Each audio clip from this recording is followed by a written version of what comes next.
Hey guys, welcome back to the channel. So on today's video, we're going to continue that manual swap that I'm doing on my IS300. Last time I got the clutch line in, but it started leaking, so I had to order some new parts. In addition, I had a broken plug on my starter that I had to put back together. So today I'm gonna get that put in. I'm gonna go ahead and put the drive shaft and everything else back together along with the exhaust. But hopefully we get the car started today. I'm not promising anything, but I'm gonna try.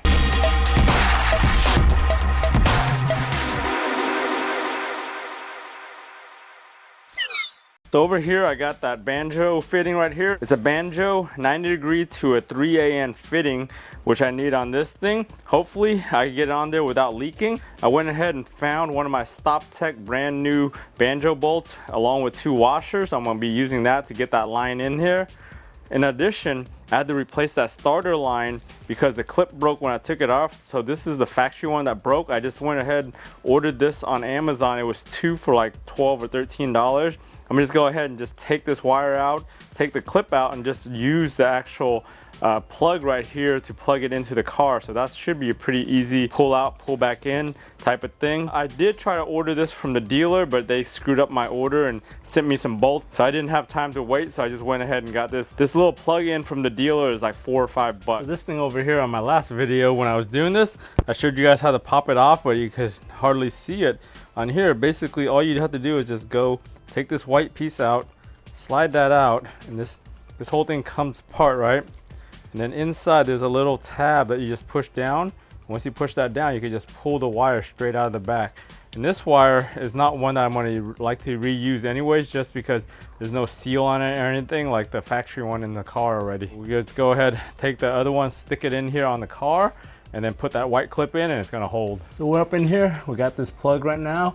Go ahead and just slide the new one onto here. Make sure you have the right orientation. The rubber in, you hear it click in. Once you hear it click in, little stopper, the white stopper in there. And it's good to go there. So this fitting right here is the one that was leaking on my last video. I thought it was gonna work. It's an inverted flare into the inverted flare inside the slave cylinder, but obviously it didn't seal correctly, so it's leaking.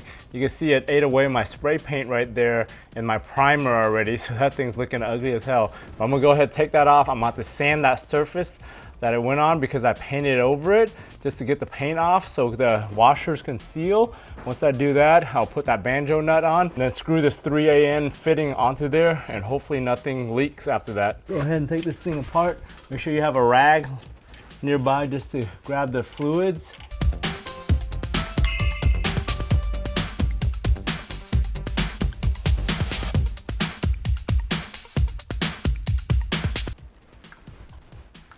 Line over here is leaking like crazy, the one that's coming from the top. Go ahead and just put the 3AN fitting Banjo on the end here just to help it a little bit. Anyway, so I gotta clean this mating surface right here, sand it with some 400 just to get it smooth, and then get the new one onto there.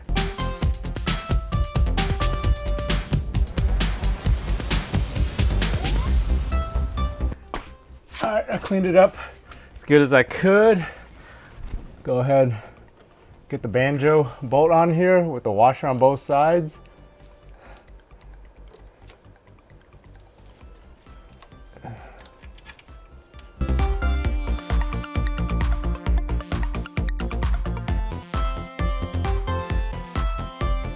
This is good. We're gonna refill and bleed it again, and hopefully everything works out good. All right, I got the thing flowing through. It looks like we have pressure, so I feel this thing's working. So I'm gonna tighten everything up, take off this hose, and drain that fluid down.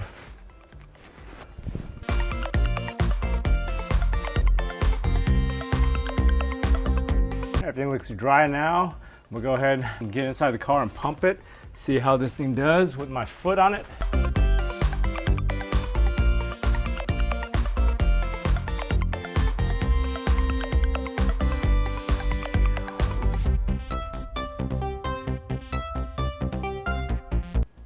All right, we were able to get that starter in there, everything connected up, bolted up, so everything's ready to go on the starter side with everything torqued down. So next thing I'm gonna do, I'm gonna go ahead and replace the drain bolt and the fill bolt right here and the washers on them. This drain bolt looks like it's a little bit damaged and it was seeping from the last owner.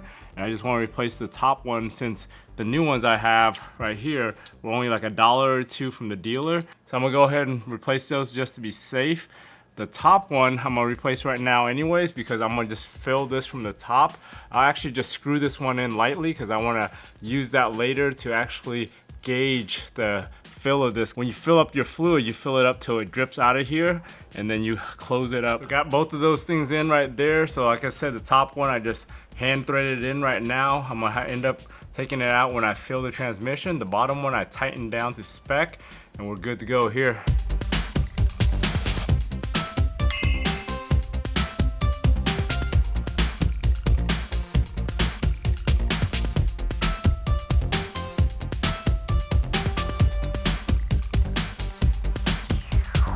We were able to put the drive shaft in. The back right here, you want to torque it down to 54 foot-pounds. And then right here, the center supports right here. This one only requires 36 foot-pounds right here. So you just go ahead and just torque those down if you care to torque it all down. And we got everything in. This is one of the manual W55 drive shafts I have. I have 2 of them actually. I've been hunting them down all over Facebook Marketplace and I found 2 actually. If you guys need to know the part that you're looking for, look for the PT64 on this label if the ones that you're looking for still have the label on them. So next thing we're going to be doing is putting the header back on and the rest of the exhaust. So I opted to pick up new hardware just because all my old bolts were all corroded and most of the heads are all rounded off. So I didn't want to risk putting those things back in. So I went ahead and ordered all new hardware. You can see the part numbers right here. This is all OEM stuff from Amayama. This thing was basically $1 each for each one of these bolts and $1 for each one of these nuts. I went ahead and picked up new bolts on the back side with the new springs. This one wasn't necessarily needed, but they were cheap. They were like $1 something and the springs were $1 each. So I just went ahead and just got all of this just to make sure it was all refreshed. So these donuts, I had recently replaced them less than 2 years ago. I think they're still in good condition. I'll reuse those, even though I've got a new set coming, a new OEM set. These were aftermarkets, but they were essentially OEM. But other than that, we'll go ahead and get everything back up and mount it up.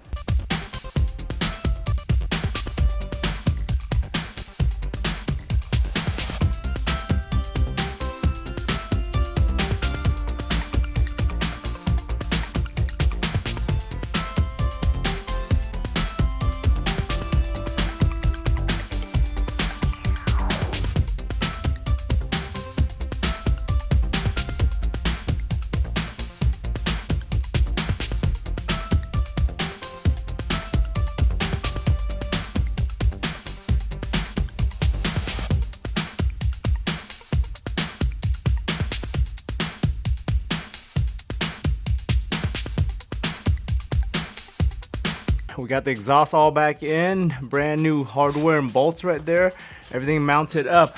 It is a big pain in the ass to get these donuts in. I think the last time when I was doing this on the ground on my back, I had to tape those things in place so they would stay. This time I was able to wiggle it, use my jack stand to hold the back up and was able to get it in. And then we have the new bolts back here with the springs, so that was a pretty cheap upgrade or replacement. I needed to replace these anyways just because they were so corroded and worn out. Other than that, I was able to get all the heat shields back onto here, the other covers and trims, and I put the bar back up here. So I've got pretty much everything except for the plastics. I'm gonna wait for filling up the transmission and test driving it before I actually put on those plastics. Other than that, I need to tie this thing back up here with a little hook or something to hold it up. I lost the little panel right here in a rainstorm and I was gonna replace it with a new OEM one, but it's like $60 or $70 from the dealer and I was like, screw that. I'll wait to see if I can find one in the junkyard sometime. Right now we gotta fill the transmission up. I chose to go with Amsoil 75W90 just because I read some reviews on this versus Royal Purple and some of the other options. I decided to go with this for the best value for the W55. So what we're going to be doing is we're going to be filling it with 2.7 quarts. So the 2 full quarts I'm going to fill from the top. I'm going to fill about half of this and then the remainder I'm gonna fill from the bottom just to see if it drips out. Once it starts dripping out of the fill screw, then that means it's full, and you could tighten it up with the new washer and the new bolt, and we should be good. So these new easy pour packs make it much easier to fill the transmission, especially if you have to do it from the bottom on a normal change. Right now, since we have the shifter out, we'll go ahead and fill it from the top just because it's easier to do it from here with less mess. But with this bottle, you can just go ahead and just squeeze it in between, lift it up, and then just squeeze it into the fill hole versus the traditional method of pumping it out of a quart container. I'm gonna just go ahead and pour it in here. I'm not gonna use that little tip just because I don't need it from this hole. I'll just go ahead and just pour it straight out of the bag like this. If we were doing it from the bottom and you wanted to minimize mess, you would use that nozzle.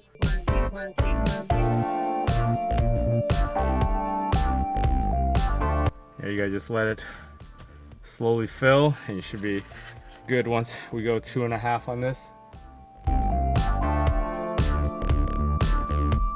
All right, I got 2 quarts in. It's pretty slow filling from the top here just because the angle we're at, it takes a while for it to fill up and actually flow into the transmission. So what we're gonna be doing now with the last quart is fill about half of it. That should get us right to the capacity, and then I'll go down and check the fill valve at the bottom to see if it's dripping out yet. If not, then I'll fill it with some more.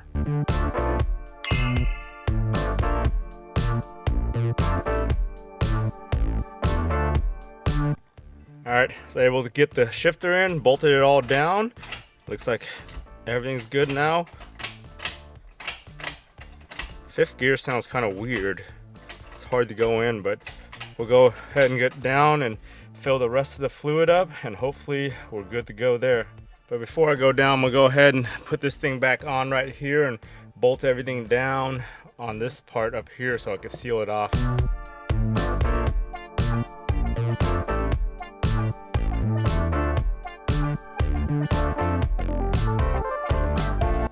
Got everything put in right here. I was able to remove those tie wraps right here that clip into the side. I was able to clip this on each side so I could actually attach my center console back on the factory locations. Got everything in. Everything's nice and sealed here for vapors and everything, so we're good inside.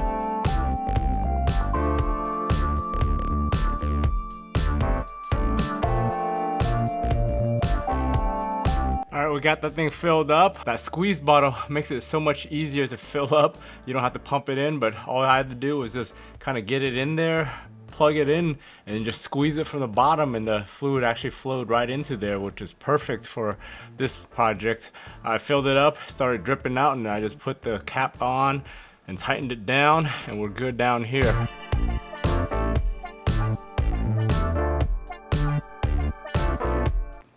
I was able to swap it in the manual ECU. On that ECU, I already copied the keys and everything from my old ECU over to it, so it should start with my keys right now. I went ahead and put the intake and everything back on, reconnected everything, reconnected the O2 sensor underneath. So I think we're pretty much ready to fire this thing up, and hopefully it goes in the gear and we don't have any issues.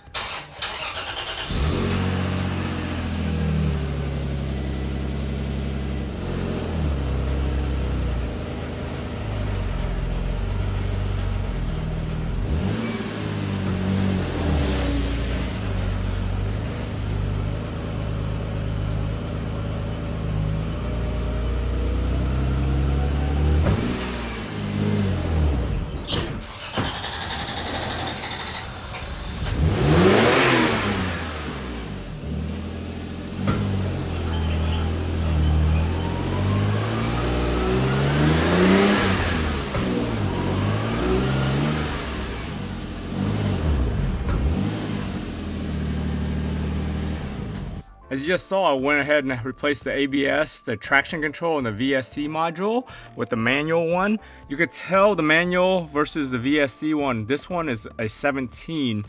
The manual one without the VSC is 15. So if your car comes with vehicle stability control, which some of the ISs were equipped with it from the factory as an option, you're gonna have to swap this out. So manual ISs didn't come with VSC. So without that, the computer is gonna be looking for it on the ECU, and when it doesn't see all the signals, it's gonna give you a light on your dash. So if you're running a manual ECU, you're gonna have to swap out this unit for the one off a manual car or the one without VSC. If your car didn't come with VSC from the factory, you already have that 15 module, so you don't have to worry about it. But that's how you can tell the 17 versus the 15, at least for the 2002s. So the next thing I need to do is assemble this part, which is the boot. So I bought the boot right here. This is the part number for the factory boot. And the reason why you need the factory boot is it comes with a ring that snaps into your automatic ring. So this thing comes with a ring right there that's plastic around the leather. I went ahead and had an eBay version of this, which was supposed to be a replacement with the red stitching. But the problem with this is it doesn't come with the ring. It relies on you reusing the OEM ring on top here and at the bottom.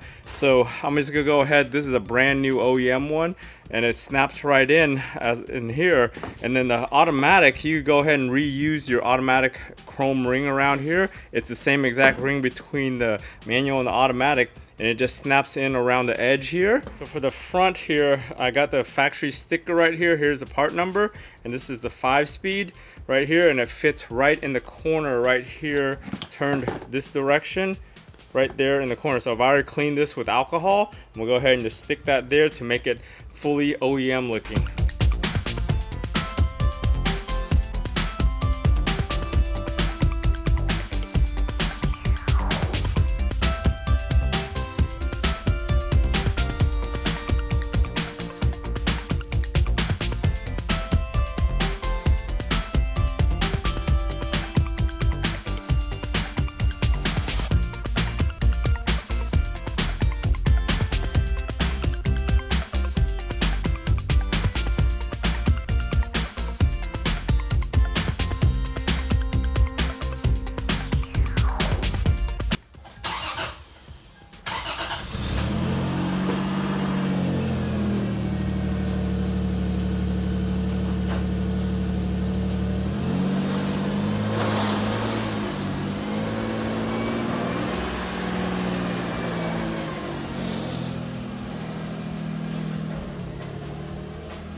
So far, no check engine lights, no other lights on here, and we're looking good. We'll go ahead and take this baby out.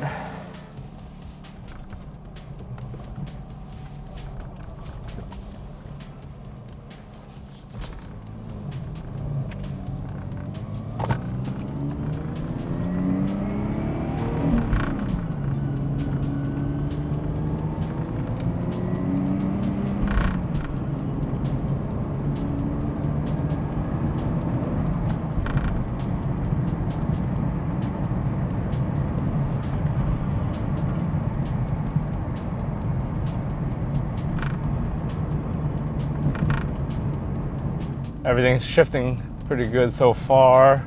This clutch being a 6-puck with extreme pressure plate, it's not as bad. Some people that don't know how to drive stick would probably suck at this, but it does grab a lot better than a stock clutch. The control and acceleration.